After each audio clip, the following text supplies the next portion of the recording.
Good morning, happy Friday, and happy May 1st. I can't believe I've been in this house since March 14th. Today we're going to do something a little bit different, something I have not done before, so if it's an epic fail, we'll get to watch it all at the same time together. We ran out of English muffins, and I didn't want to go to the store and buy English muffins. I thought, why don't I try and make them? So that's what we're going to do. We're going to try and make English muffins, and if they work out, great, then maybe we'll move on to crumpets, because we love those too, don't we, Jim? Yeah. So here's the recipe I found. Apparently you can also do this same recipe if you have a bread machine and just put it on the dough setting. I have here 4.5 cups of regular flour going in my mixer,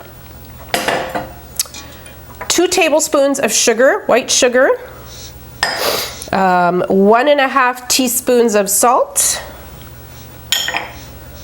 2 teaspoons of yeast, instant yeast, it said.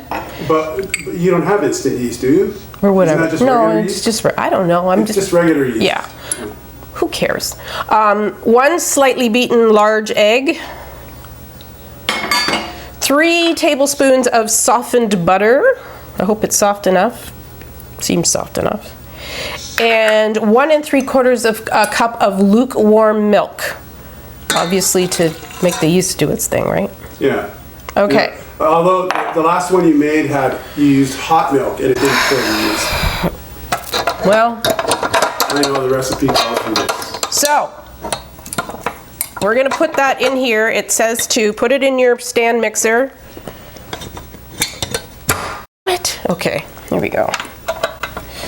And it says to beat this, it says that the dough is going to be very sticky, and it says to beat it with your flat paddle until it comes away from the bowl and it gets really shiny, and it says it'll take about 5 minutes. So I'm gonna go ahead and do that, and I'll come back and we'll see what it looks like, okay?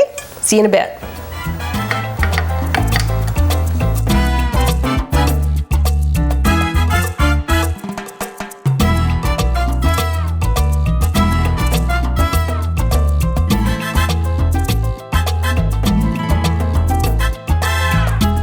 Okay, so I'm back and I've got this ball of dough.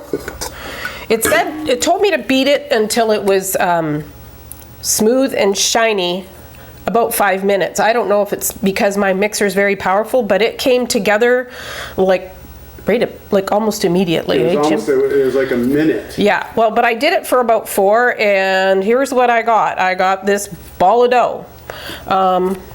Kind of feels like pizza dough to me. It says then just to put it in a bowl, cover it with plastic wrap, and leave it for 1 to 2 hours. I don't know, it seems like a pretty easy recipe so far. So let's see what happens. I'll see you in 2 hours. Okay, bye. And here we're back 2 hours later. I have the dough that has more than doubled in size. Look at that, Jim. Can you see that? Look at that. Beautiful. Hold on. That's beautiful. Wow. And if you want to look at before, when we first put it in, and then look at the after. So that is enormous. So far, so good. Now we have to turn them into English muffins, right, Jim? Mm. Yep. Okay, so the first thing we have to do is punch this down and make it kind of collapse a little bit. See how now it's all fall down.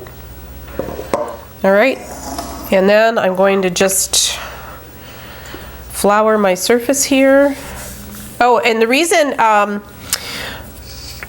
I transferred this dough when I made it out of the stand mixer and then put it in this bowl to cover it. You can keep it in the original stand mixer bowl. I just wanted to be able to use the glass bowl so you could see the difference in the size. And I'm gonna pull this out of here. It's a little bit sticky, but it's not too bad. There we go. Still kind of looks like a pizza dough to me. And what we're going to do with this is I'm going to roll it out to about, I think about 1/2 inch in thickness. And I'm not really good at this part, so bear with me. Usually this is my job. Yeah, Rolling Jim it usually out. does the rolling and measuring of things because, like, this is totally not my thing. I hate rolling pins. I hate Getting close. all that exact science. Tell me when, Jim. I think you're there. I think I'm there. Yeah. Looks good? Yeah. The middle looks a little high, but that's good. You're good. Okay. Stop. Am I good? Yeah. All right, so now I have this cookie cutter thing. It's actually one of those egg molds, but it's about 2.5, 3 inches. 3 inches or so, yeah. So I'm just going to cut these into rounds. I should get between 12 and 16 of these, I believe.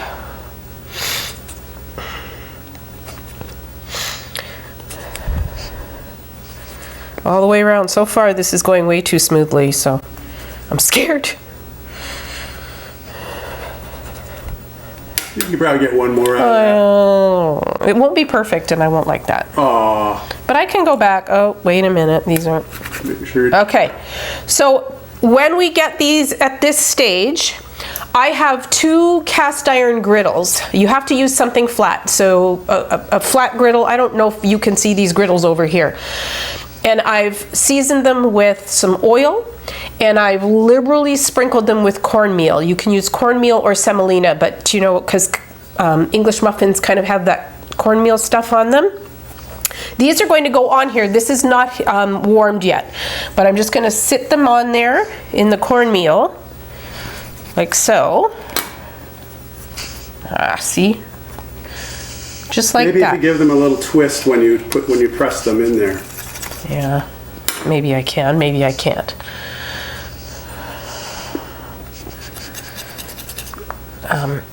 These, once I get them all done here, we are going to sprinkle the tops with the cornmeal as well.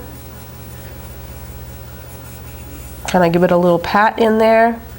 Then, do we cover these? Do you remember in the directions? Do we cover them? I think you can put a towel on yeah. them or something, and then you just let them sit Yeah. for 20 minutes to re-rise. That's right. So I'm going to go ahead. I'm going to finish cutting these out and putting them on the pans. I will then cover them and let them rise for 20 minutes. They won't really rise a whole lot. They're just going to get a little puffier. And then we will be back and go on to the next step. Okay? Thanks.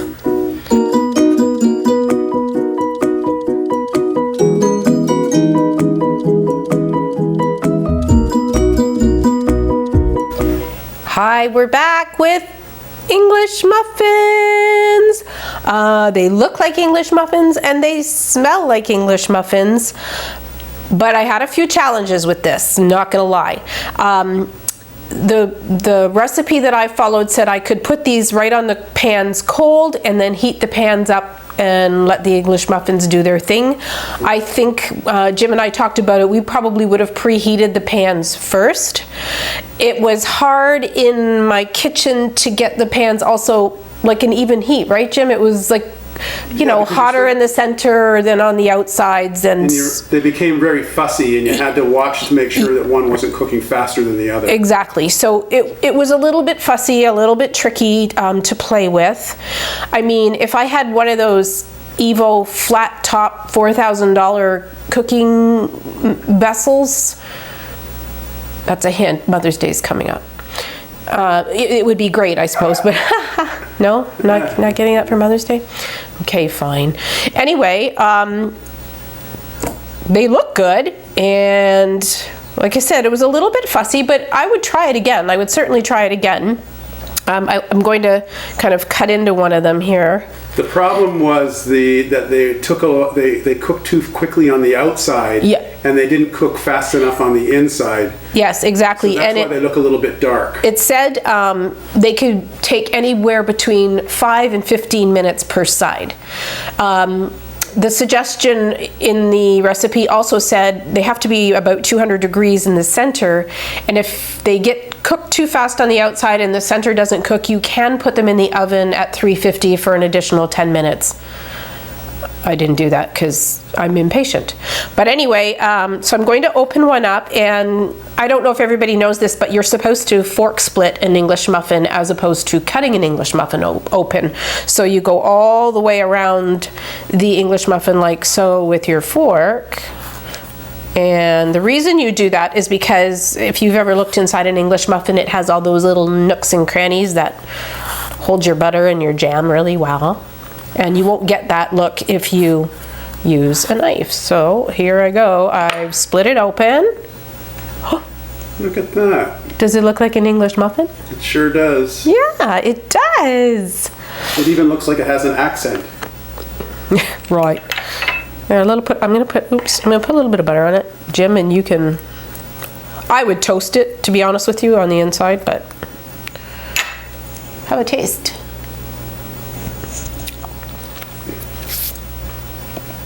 There we go.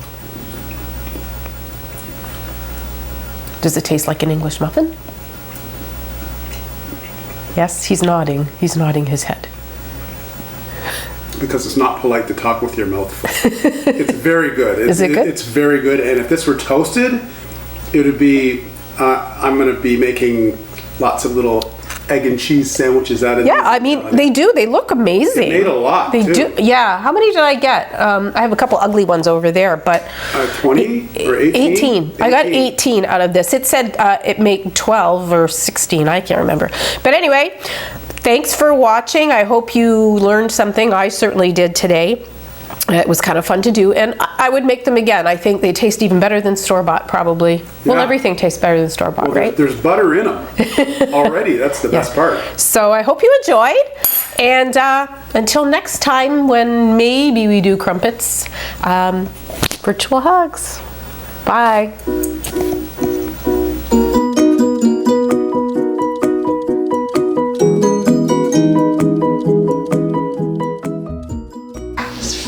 Cornmeal is everywhere, which would be great if it was sand and I was at the beach, but God, I should have thrown a tip in there and, sprinkled these over the sink or something. I don't know. Are you recording this stuff? Nope.